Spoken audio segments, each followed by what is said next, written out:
A legacy, the first in a classical series of men's devotionals, depicts characters of men from the Bible who represent men of today. Some succeeded while others failed. There are those who were strong yet some were weak. There is the spiritual and carnal. Kings, rulers, princes, and patriarchs, all of whom men can identify with. They all left a legacy, whether it was positive or negative. What is your legacy? Today's lesson is how Jacob learned from his past mistakes, but realizes there are more lessons of honesty he needed to learn. Strengthened and forgiven, Jacob finally reaches his destination. The record does not state how long his journey took, but he is exhausted and overwhelmed by it. He assumes his ordeal is over, but he is about to learn that it is only just beginning.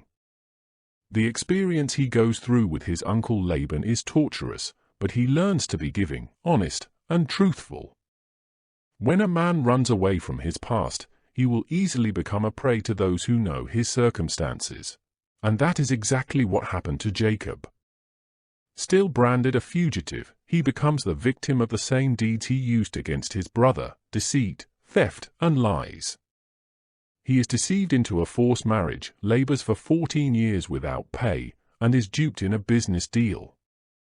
The first lesson Jacob learns is about covetousness. He covets the love of Rachel, who is the youngest and the more physically appealing of Laban's 2 daughters. But he is deceived into marrying her sister, who was the elder and not as appealing. One of the worst problems a man can have is to marry a woman he does not love. The agreement was for Jacob to work 7 years for Rachel, but now he has to work another 7 years to get what he really wants. This clearly was not a fair exchange, similar to the agreement between him and Esau. The second problem is to end up with 4 wives, more than 13 children, to work hard for 14 years, and to have nothing to show for it. Therefore, the second lesson Jacob learns is honesty. After 14 years of hard labor, Jacob's wages are still being withheld.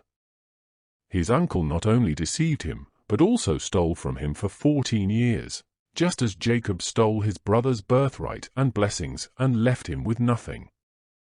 Jacob is now left with nothing but woe. Learning about honesty is the last lesson and last straw for Jacob.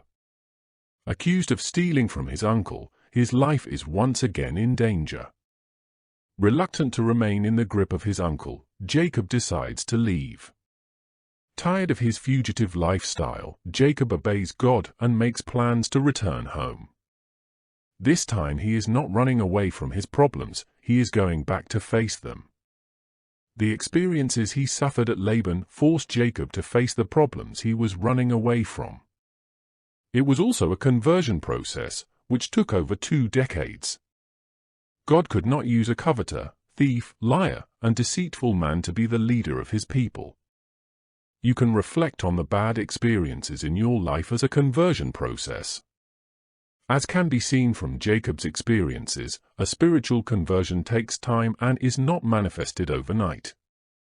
However, you are the one to choose whether to keep running or stay and face your problems. Similar to Jacob, you can make the decision to stop being a fugitive today and come home to God. He is waiting for you. When thou art in tribulation, and all these things are come upon thee, even in the later days, if thou turn to the Lord thy God, and shalt be obedient unto his voice.